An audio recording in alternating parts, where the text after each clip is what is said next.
Wow, simple and tasty కొబ్బరి కుడుములు ఒకసారి ట్రై చేయండి. మళ్ళీ మళ్ళీ చేసుకుంటారు, అంత బాగుంటుంది. ఎలా చేసావమ్మా, ఇందులోకి కొబ్బరి ఎలా వెళ్ళింది అని పిల్లలు ఖచ్చితంగా అడుగుతారు. ఒకసారి చేసి పెట్టండి మీ చిన్నపిల్లలు.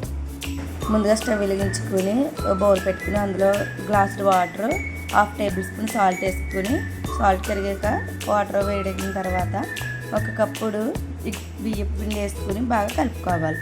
బియ్యపు పిండి బాగా కలిసిన తర్వాత ఉడికిన తర్వాత ఉండకడుతుంది అన్నప్పుడు స్టవ్ ఆఫ్ చేసుకుని చల్లబెట్టుకోవాలి, పక్కన పెట్టుకోవాలి.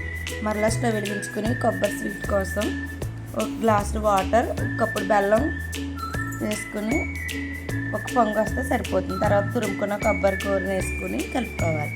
కొబ్బరి కూరని బాగా బెల్లం కలిసేంత వరకు కలుపుకున్న తర్వాత అందులో చిటికెడు సాల్ట్, కొద్దిగా యాలకుల పొడి కూడా వేసుకొని కలుపుకోవాలి. ఇది ఉండకడుతుంది అన్నప్పుడు స్టవ్ ఆఫ్ చేసుకుని దీన్ని కూడా కొబ్బరి కూరని కూడా పక్కన పెట్టుకోవాలి. మనం ముందుగా తయారు చేసుకున్న బియ్యపు పిండి ఉండల్ని తీసుకుని అరచేతిలో ఒత్తుకొని మనం ఉండల్లో చుడతాం కదా, అట్లా చేసుకున్న తర్వాత కొబ్బరిని కూడా ఉండలుగా చేసుకుని ఇందులో పెట్టి ఒత్తుకోవాలి కుడుముల్లాగా. మీకు ఏ షేప్లో కావాలంటే ఆ షేప్లో ఒత్తుకోవచ్చు. మోదక్, కుడుములు ఒత్తుకున్న వాటిని పక్కన పెట్టుకొని ఇడ్లీని తీసుకొని దానికి నెయ్యి రాసుకుని మనం ముందుగా ఒత్తుకున్న ఈ కుడుముల్ని అందులో పెట్టుకోవాలి.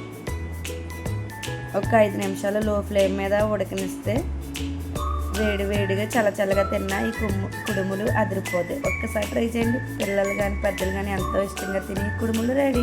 Please like, share, subscribe.